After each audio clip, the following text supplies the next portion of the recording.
이제 우리는 1년 동안, 아니 예배 드리는 동안 귀에 못이 박히도록 마음에 새겨지도록 반복해서 듣는 말씀이 있을 것입니다. 지금도 계속 들어왔는데 축복이 머무는 성도가 되시기를 바랍니다. 축복은 지나가면 안 됩니다. 스쳐가면 안 되고 축복은 머물러야 됩니다. 따라해 보겠습니다. 축복이 머무는 성도. 여러분, 이게 얼마나 중요한지 모릅니다. 근데 어느 때 축복이 머무는지 아십니까? 하나님 마음에 맞을 때입니다. 만약에 축복이 있는데 그 사람이 교만해졌어요. 그러면 축복받고 힘이 생긴 게 오히려 저주가 됩니다. 그걸 가지고 하나님을 대적하게 되고 이웃을 더욱더 누르려고 들 겁니다. 그렇게 하나님 마음이 없는 사람에게 힘과 축복이 주어지면 오히려 저주가 되죠. 그래서 하나님께서는 하나님 마음에 합한 자에게 축복이 머물도록 허락하십니다. 근데 하나님 마음이 어디 있는지 아십니까? 예배하는 자입니다. 그리고 이웃을 향해서는 전도, 선교, 구제하는 자예요. 이게 주님의 마음이에요. 그래서 신실하게 예배하는 자, 그리고 전도, 선교, 구제하는 자에게 주님의 축복이 머물게 하셔서 복의 통로로 사용하게 해주신다는 것입니다. 아브라함을 부를 때 복의 근원이 되게 불렀죠. 이 복의 근원이라는 말을 어렵게 생각하지 마십시오. 복의 통로가 된다는 것입니다. 자, 따라해 보겠습니다. 복의 근원은 복의 통로입니다. 그렇습니다. 통로는 항상 복이 묻어 있어요. 주방장의 법칙이라는 게 있어요. 주방장은 자기가 먹을 걸 갖고 있어야 나눠줘요. 나누어 주는 사람은 항상 가지고 있는 자예요. 주님이 통로가 되는 자에게 항상 복이 묻어 있게 만들어 줍니다. 통로를 거부할 때, 내가 이웃을 향한 복의 통로가 되는 것을 거부할 때 그때 축복이 떠나게 됩니다. 축복은 머물러야 됩니다. 어느 사람한테 머무냐 하면 내가 복의 근원, 복의 통로가 되겠습니다 하는 사람한테 축복이 머물고 통로가 되게 해준다는 것입니다. 오늘 본문에 보면 예수님이 이 땅에 오셔서 하셨던 많은 일들이 있는데 그중에 보세요. 예수께서 모든 약한 것을 고치시니, 백성들이 약해져 있는 게 있어요. 그 약해져 있는 여러 가지 것 중에 하나가 뭡니까? 가난이에요. 이건 현실입니다. 현실적으로 참 궁핍하고 가난해져 있는 사람은 마음이 약해져 있고요. 모든 면에서 움츠려져 있습니다. 이게 약한 존재입니다. 주님은 이 땅에 오셔서 하신 게 뭐예요? 그 약한 자들을 고치셨습니다. 베푸셨습니다. 그래서 그를 따르는 우리가 이런 일에 동참해야 된다는 것입니다. 자, 먼저 이 말씀을 본격적으로 살피기 전에 이러한 가난의 원인이 뭘까요? 가난의 원인은 인간의 죄 때문에 그렇습니다. 그래서 사회적인 죄악, 인간의 죄악이 가난을 만들어냅니다. 먼저 사회적 죄악을 보세요. 사실 천재지변이라고 말하는 것도 인재가 많죠. 제대로 잘 배분해서 홍수 같은 거를, 댐 같은 거를 잘 건설하면 피해를 극소화시킬 수 있는데 그런 걸 못해서 받는 피해가 있죠. 또 하나가 뭐냐면 나누기만 잘 나눠도 하나님은 이 땅에 아름답게 살 수 있게끔 만들었어요. 근데 나누질 못해요. 그 하버드의 3대 명강의 중에 하나인 마이클 샌들의 정의란 무엇인가, 그 유명한 책 아닙니까? 테드에서도 나오고 우리나라에 와서도 강의하고, 그 정의란 무엇인가의 주제가 뭐예요? 나눔의 법칙이에요. 분배의 법칙. 나눔을 잘하면은 정의가 이루어진대요. 그래서 그런데 그게 안 된다는 거예요. 우리 죄 때문에 안 되고 있습니다. 예를 들어 보면 전 세계가 사람에 따라 다르지만 60억이나 70억 중에 20%에 해당되는 12억에서 13억 인구가 절대 빈곤층입니다. 그러니까 상대적 빈곤이 아닌 먹고 살기가 어려운 사람. 그런데 나머지 중에서 또 20%가 풍요층이라고 합니다. 먹는 게 남아도는 사람이래요. 그러면 산술적으로 생각하면은요, 남는 사람들이 없는 사람한테 나눠주면 되잖아요. 그러면 이 지구는요, 인류는 다 같이 먹고 살 수 있게끔 만들어졌어요. 그걸 안 해요. 왜 안 합니까? 우리의 죄성이에요. 우리의 죄가 그걸 막아요. 그죠? 어느 목사님이 수희 아저씨한테 배운 수희 아저씨의 법칙을 말하더라고요. 그래서 뭔가 하고 들어봤더니 굉장히 공감이 갑니다. 수희 아저씨가 살펴보니까 아파트에 주차를 하는데 보니까 정말 좋은 차는 새벽에 다 나가더래요. 별로 안 좋은 차가 계속 머물고 있더래. 그걸 듣고 제가 야, 이런 법칙도 다 있나 하고 봤더니 이게 다 맞는 건 아니죠. 좋은 차, 정말 성공한 사람들은 새벽에 나간대요. 새벽에. 그래갖고 막 일하고 온대요. 그런데 그냥 별로 안 좋은 차가 오랫동안 있더래. 낮에도 있더래. 하루 종일도 있더래. 그게 100% 맞는 말은 아니지만 어느 정도 공감이 갑니다. 그렇죠? 게으르면은 이런 빈궁함이 옵니다. 또한 방탕함이 빈궁함이 옵니다. 잠언 28장 19절에 보면 자기의 토지를 경작하는 자는 먹을 것이 많으려니와 방탕을 따르는 자는 궁핍함이 많으리라. 하나님이 주신 재물 갖고 마약 써요? 정욕을 위해 채워져요? 술 먹는데 담배 먹는데 다 써요? 자기 쾌락 채우는데 다 써요? 결국 가난해지는 거예요. 그러니까 개인의 게으름과 타락이 가난을 불러옵니다. 사회적인 죄악이 가난을 불러옵니다. 한마디로 뭐예요? 인간의 죄 때문에 이 가난이 생겨나고 우리의 사명은 이 세상 가운데 킹덤 오브 갓, 하나님 나라가 임하도록 하는 거예요. 그래서 예수님은 약한 자를 고치시면서 이걸 극소화하시면서 이들에게 나누어주는 사역을 했다라는 것입니다. 자, 이제 본문에 중요한 교훈이 있습니다. 그것은 첫째로 우리가 갖고 있는 것 중에는 하나님의 목, 나의 목, 이웃의 몫이 있다는 거고요. 두 번째로 구제는 축복을 불러옵니다. 구제의 부메랑, 이 두 가지를 살펴보려고 합니다. 첫 번째로 하나님의 목, 이웃의 목, 나의 몫이 있다는 것을 기억하시길 바랍니다. 따라해 보겠습니다. 하나님의 목, 나의 목, 이웃의 몫이 있습니다. 내가 돈 벌었다고 해서 전부 내게 아니에요. 하나님의 몫이 있어요. 그걸 뭐라 그래요? 그걸 11조라고 그러는 거예요. 뿐만 아니라 내가 써야 될 필요도 있지만 이웃의 몫이 있어요. 그게 바로 구제라는 것입니다. 여러분, 하나님의 것과 이웃의 것을 떼먹은 거를 뭐라고 말해요? 도둑놈이라고 하는 거예요. 그래서 그런 성도를 가리켜 도둑성도라고 하는 거예요. 말라기에서 그렇죠? 하나님 것 떼먹었을 때 내 것을 뭐 하느냐고요? 도둑질 하느냐 그러죠. 신앙생활 기껏 하고 왔더니 주님이 천국 가서 그래요. 도둑놈아. 그러면 뭐라 그럴 거예요, 그거? 실제 도둑처럼 살았어요. 하나님의 몫과 이웃의 몫을 하나도 내놓지 않고 다 자기 것인 양 쓴 사람, 도둑성도라고 합니다. 특히 이웃에 대한 몫이 있는데 레위기 19장에 보면 밭을 경작할 때도요, 양 귀퉁이, 네 귀퉁이를 남겨놓으래요. 그렇죠? 가난한 사람이 와서 따가래요. 또 이삭을 들고 갈 때도 어떻게 하라고요? 흘린 건 줍지 말래. 너무 바싹 가져가지 말래요. 그거 가난한 이웃들이 주스래요. 여러분 좀 흘리는 삶을 살아야 돼요. 전부 내 거 그래갖고 빡빡 긁잖아요. 솥바가지 그래요. 솥이 구멍이 나요, 여러분. 그럼 밥을 할 수가 없어요, 나중에. 그냥 누룽지만 살짝 긁어 먹어도 되는데 박박 긁으면 솥도 구멍 나버리는 거예요. 이웃의 몫이 있대요. 자, 여러분 묻겠습니다. 퀴즈인데 예수님은 이러한 이삭 줍기의 후예였습니다. 이삭 줍는 여인의 후예였어요. 그 여인이 누구였습니까? 룻이에요, 룻. 이삭 줍기 하다가 누구를 만났어요? 보아스를 만났어요. 그 백마탄 남자를 만나지 않았습니까? 그 예수님도 결국 이삭 줍기 하던 가난한 여인의 후예였습니다. 예수님의 후예가 그래요. 이삭 줍기를 하게끔 좀 흘리는 것이 얼마나 중요한지 모릅니다. 그게 구제예요. 여러분 주기도문에 보면 일용할 양식을 달라 그러죠. 그때 누구에게 주라 그랬어요? 자, 잘 들어보세요. 일용할 양식을 주옵시고 그 앞에 뭐가 있어요? 우리에게죠. 나에게 일용할 양식이 아니라 누구였습니까? 우리에게예요. 주님은 너만 먹고 살라고 기도하는 게 아니라 우리가 먹고 살게 도와주십시오 하고 우리에게 일용할 양식을 달라고 기도합니다. 특별히 레위기 14장에 보면 제2의 11조라고 말하는 구제의 11조가 나와요. 이만큼 하나님은 너의 번 것 중에는 반드시 뭐가 있다? 하나님 몫이 있고 누구의 몫이 있다? 이웃의 몫이 있다는 거예요. 요걸 떼어먹는 걸 뭐라고요? 도둑. 도둑이 잘 되면 안 되죠. 이건 편하의 이치입니다. 그래서 하나님은 이런 가난한 약한 자를 고치셨어요. 그런데 하나님의 방법은 직접 쌀가마니 내려주지 않는다 그랬죠. 쌀가마니가 하늘에서 떨어지면 어떻게 된다고요? 받다가 죽어요. 그 한 가마니 받다 죽어요. 10km만 떨어져도 죽어요, 받다가. 하나님의 축복은 반드시 사람을 통해 나타난다고 했어요. 사람을 통해요. 이게 이유가 있어요. 전도 선교 구제는 하나님이 사람을 통해 해요. 하늘에서 쌀가마니 떨어지는 거 직접 받으면 죽어요.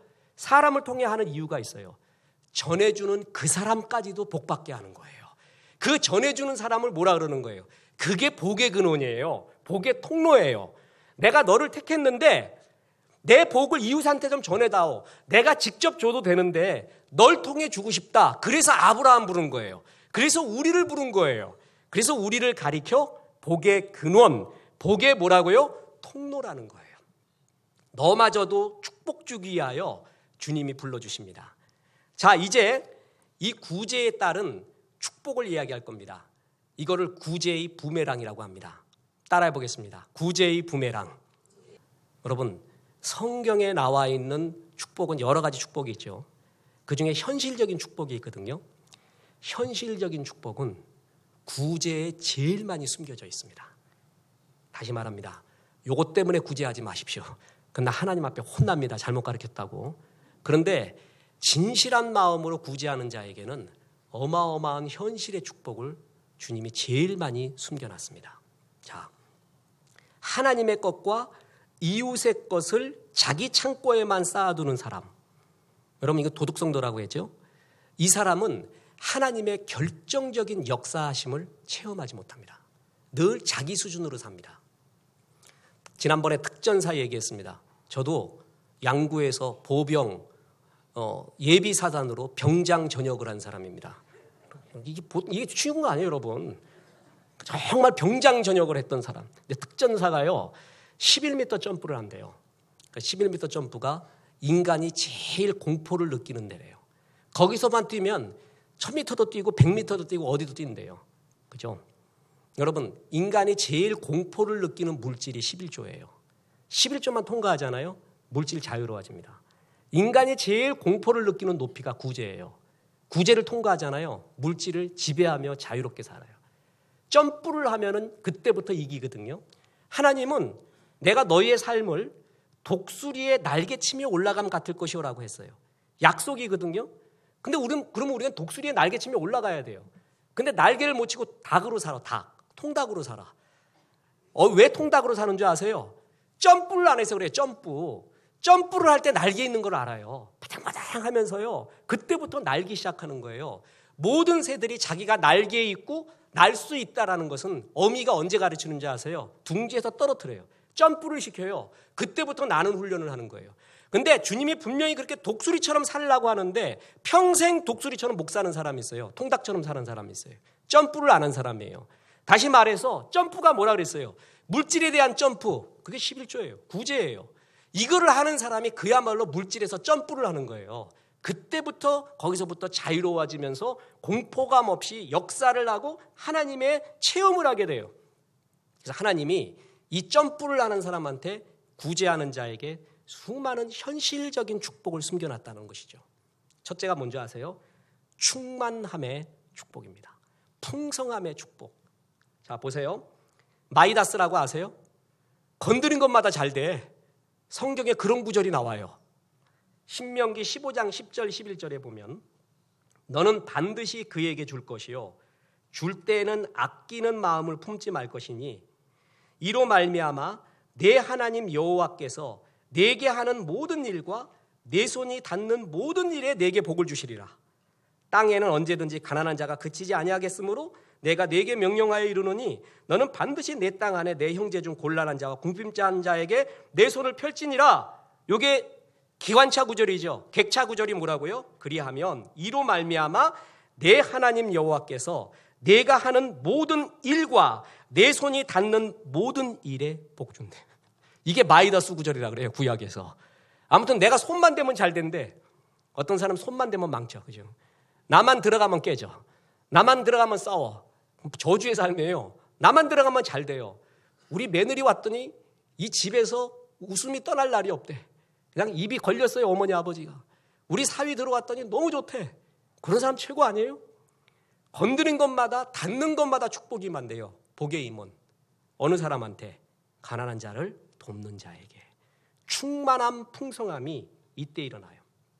뿐만 아니라 누가복음 6장 38절에 보니까 주라 그리하면 너희에게 주실 것이니 곧 후이되어 흔들어 넘치도록 하여 너희에게 안겨주리라. 너희가 헤아리는 그 헤아림으로 너희도 헤아림을 도로받을 것이니라. 너무나 잘 아는 구절이죠. 단골 손님한테 쌀가게 주인은 대박에다가 눌러줍니다. 다른 건 엉성하게 줘요. 진짜 단골은 꽉꽉 눌러줘요. 게다가 흔들어버려. 왜 흔들죠? 틈을 메꾸기 위해서 흔들어요. 그리고 고봉처럼 쌓아요. 그리고 손이 더 가져갈 수 없을 정도로 더 줘요. 진짜 좋아하고 사랑하기 때문에. 주님이 이렇게 주기를 원한다는 거예요. 어떤 사람한테? 주라, 주는 사람. 이웃에게, 이웃의 몫을 당연히 주는 자에게. 그러면서 뭐라 그러냐면 너의 헤아림, 그 헤아림으로 너를 헤아릴 것이라는 거예요. 네가 하나님과 이웃 앞에 얼마나 헤아려 봤니? 그 헤아림으로 내가 너를 헤아리리라. 얼마나 수학의 천재 우리 하나님의 모습이 나옵니까? 그죠? 하나님이 천지를 창조하시고 와이아르키토브, 좋았더라 라고 말했습니다. 인간 창조하고는 뭐라고요? 심히 좋았더라. 좋았다라는 토브 히브리 단어는요, 여러 의미가 있지만 조화롭다는 의미가 있습니다. 좋은 거는 나와 이웃이 하나님과 조화로울 때입니다. 대신에 나쁘다는 말이죠. 이 말은 언제 나오냐? 나뿐이다에서 나왔어요. 나뿐인 사람. 돈도 재능도 열정도 마음도 전부 나뿐을 위해 써요. 그걸 나쁜 사람이라고 그래요. 나쁜 성도. 도둑 성도가 있고 나쁜 성도가 있어. 천국 기껏 갔더니 주님이 나쁜 놈아, 도둑 놈아. 그러면 어떡하겠어요 그게. 하나님의 것을 떼어먹고 나밖에 몰랐던 사람은 도둑 성도, 나쁜 성도가 되는 거예요. 여러분 좋은 성도가 되기를 주 예수의 이름으로 축원합니다. 구제할 때 주님이 마이더스, 충만한 풍성함이 준다고 했죠. 또 하나의 축복이 있습니다. 이 구절이요, 지금부터 읽을 구절이 구약 성경에 나오는 2대 축복의 구절입니다. 첫 번째가 뭐냐면 신명기 28장에 나오는 현실적 축복이에요.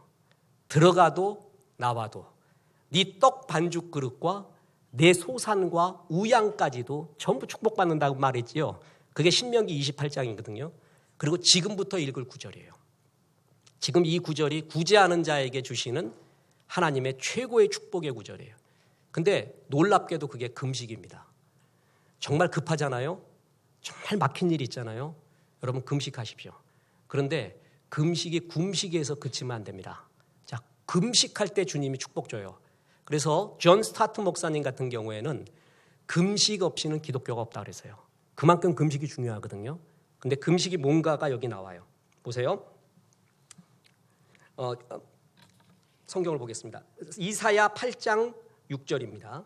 내가 기뻐하는 금식은 흉악의 결박을 풀어주며 멍에의 줄을 끌어주며 압제당하는 자를 자유케 하며 모든 멍에를 꺾는 것이 아니겠느냐. 금식하면은요, 결박되어 있던 거를 뭐라고요? 풀어줘요. 어떤 사람은 정말 뭔가 매여 있어요. 쇠사줄로 꽝꽝 묶여 있는 것 같은 사람이 있어요. 그걸 푸는 방법이 뭐라고요?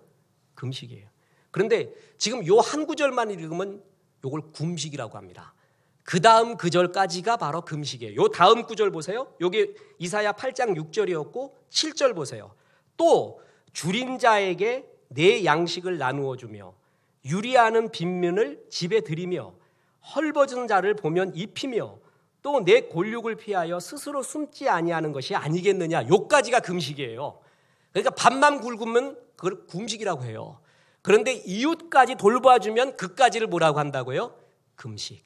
이럴 때 나타나는 축복이요, 제가 보기에는 최고의 축복이 여기 나와요.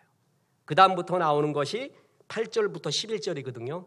읽을 때만 신나요. 읽어볼 때만 해도 신이 납니다. 보세요.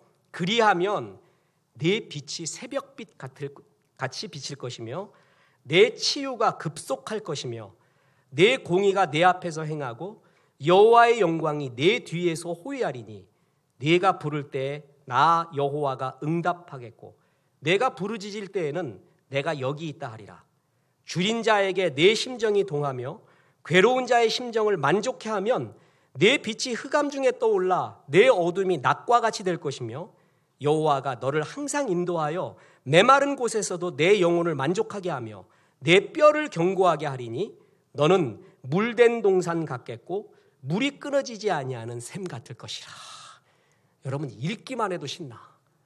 네 어둠이 낮과 같이 된대요. 병들었다, 어려운 게 있다, 치유가 급속하겠대요. 급속. 이게 주님의 약속이에요. 또한 어둠의 세력이 나한테 있거든요.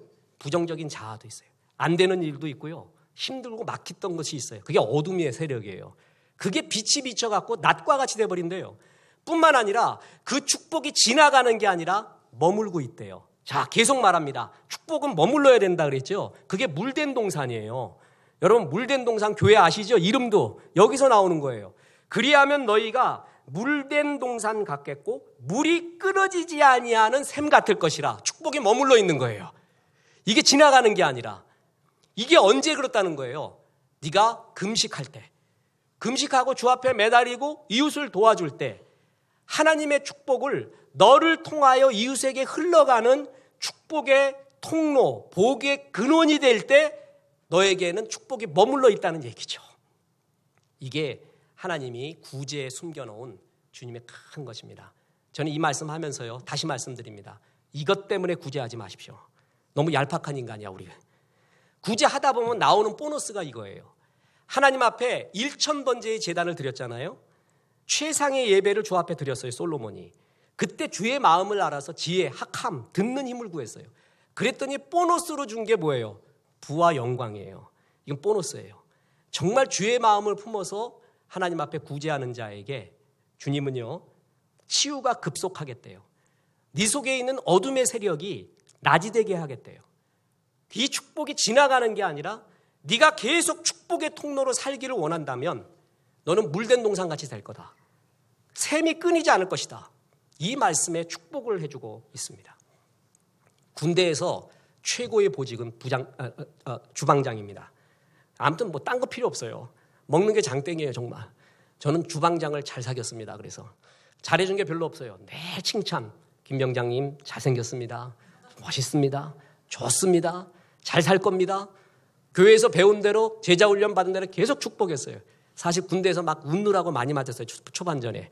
경례할 때도 울고 웃고 또 뭐 할 때도 웃고 이게 웃는 게 버릇이 돼가지고 그랬지만 나중에 잘 축복을 받은 거예요. 이 주방장이 자기가 먹을 거라고 숨겨놨던 닭다리나 모나를 항상 줘요. 이 행복을 아세요 여러분? 충만한 거예요. 여러분 주방장의 법칙이라는 게 있어요. 자기가 갖고 있어야 줘. 아무것도 없는데 어떻게 퍼줘? 주방장은 자기가 갖고 있어야 되거든요. 주님 내가 주방장으로 살겠습니다. 복을 퍼주겠다는 얘기거든요. 하나님이 줘야 돼. 그러면 그 사람한테 있어야 퍼주지. 이 주방장의 법칙과 파이프라인의 법칙이 동일합니다. 파이프라인은 통로잖아요. 파이프라인 석유가 통과해요. 물이 통과해요. 쌀이 통과해요. 그러면 그 라인에는 항상 뭐가 있는 거예요? 물이 있고 쌀이 있고 석유가 있는 거예요. 통로는 항상 있는 거예요. 근데 내가 통로가 되기를 거부했어요. 통로 안 되겠습니다. 그때부터 그쳐버리는 거예요. 복의 근원, 축복의 통로가 되겠다는 선언입니다. 주님, 나를 통해서 이웃 복되게 해주십시오. 이웃도 복되고 나도 복되는 축복. 이게 구제에 숨겨져 있습니다. 이거는 진짜 실험해 보십시오. 정말 하나님이 이 역사를 안 하나 한번 보십시오. 하나님이 구제하는 자에게 이런 어마어마한 현실의 축복을 숨겨줬습니다. 세상 기쁨에는요, 큰 기쁨이 있고 작은 기쁨이 있습니다. 하나님의 기쁨이 있고 타락한 기쁨이 있습니다. 최고 기쁨이 뭔지 아십니까? 사랑의 기쁨이에요.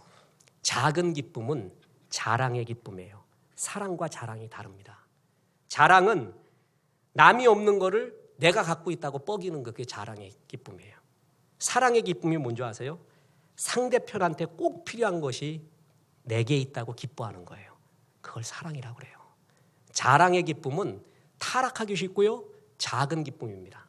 근데 사랑의 기쁨은 저 사람한테 필요한 것이, 누구에게 절대 필요한 것이 나에게 있구나. 내가 줄 수 있는 존재가 된다니.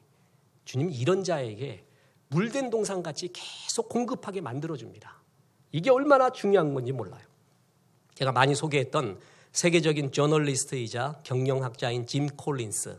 그 사람이 위대한 기업을, 좋은 기업을 넘어서 위대한 기업으로. 어느 교회 가보니까요, 표가 뭐냐 하니까 좋은 교회를 넘어서 위대한 교회로 느낌표 이렇게 해놨더라고요. 그래서 제가 그 목사님한테 좀 죄송스럽지만 이메일을 하나 좀 쓸까 그런 생각도 해봤습니다.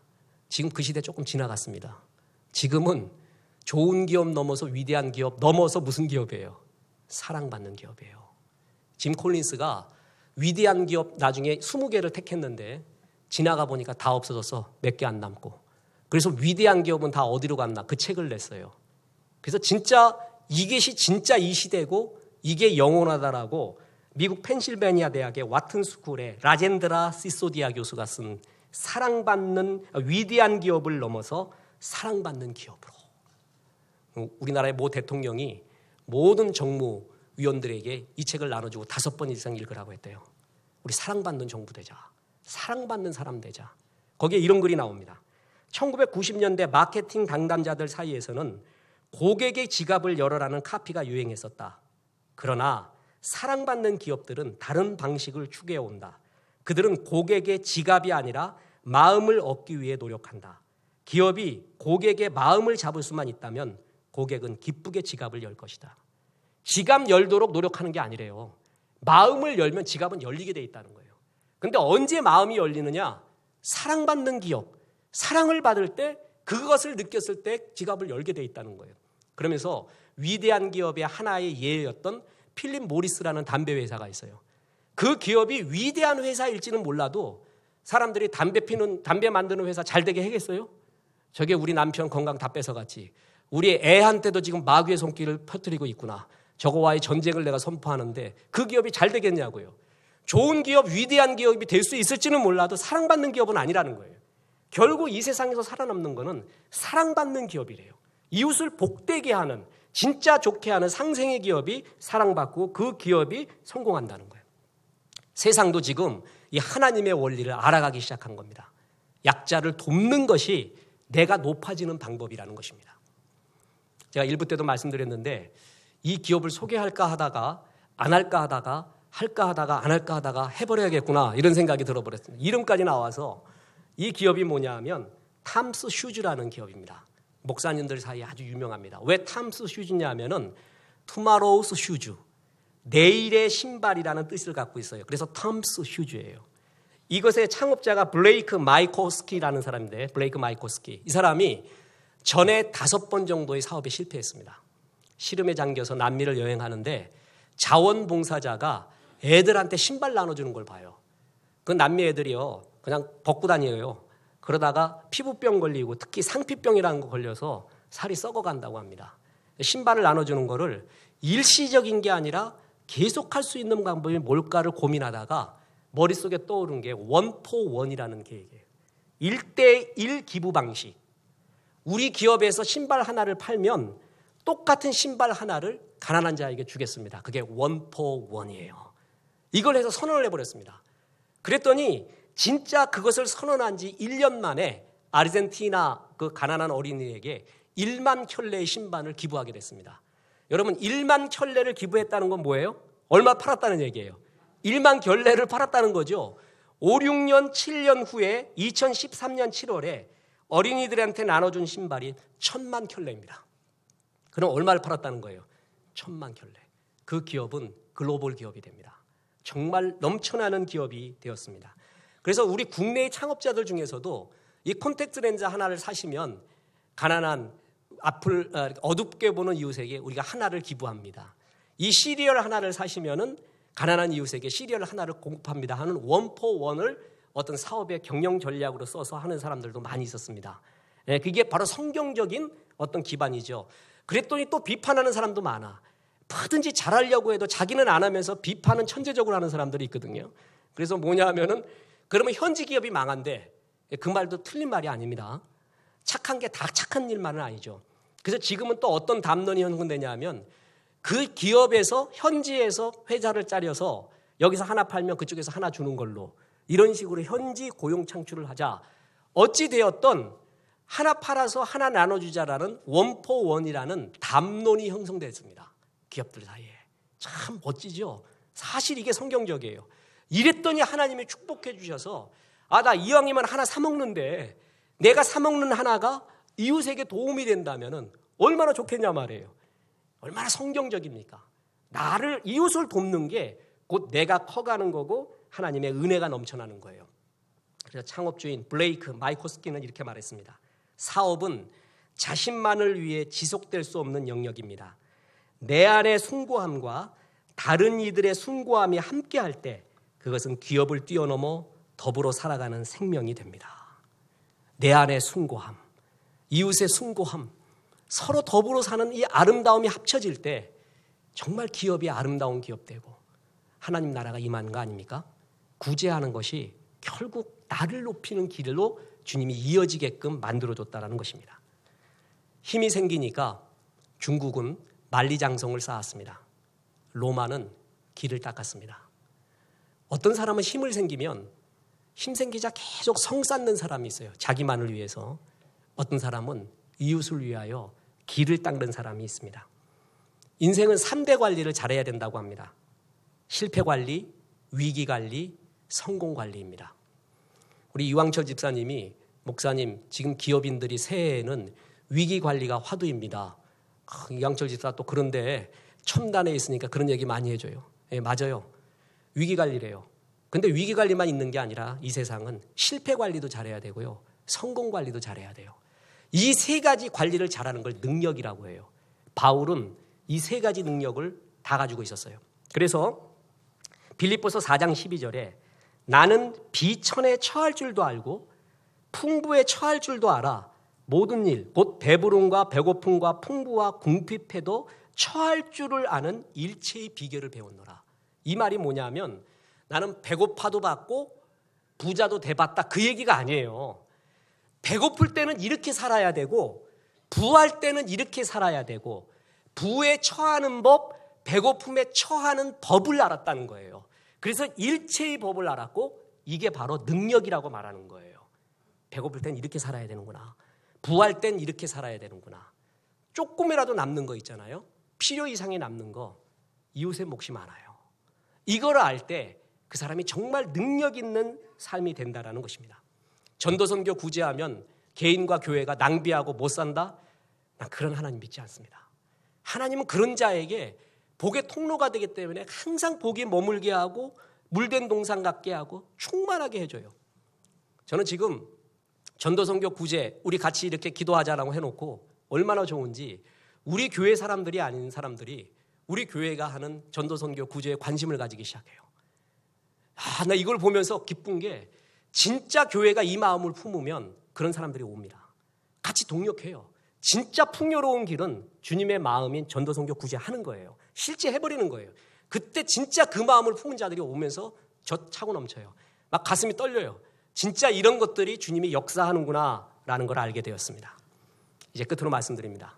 우리 지난번에 노숙자에게 삼계탕 끓여주면서 전도 집회하면서 갈탄 날려주면서 갈탄까지 줬습니다. 노숙자들 참 순진합니다. 예수 영접하겠습니까 하니까 조는 사람 빼놓고 100% 영접하는 순진한 사람들. 몇 번을 영접했는지 몰라 이 사람들. 갈 때마다 영접해. 내가 그건 모르겠어요 어떻게 되는 건지는.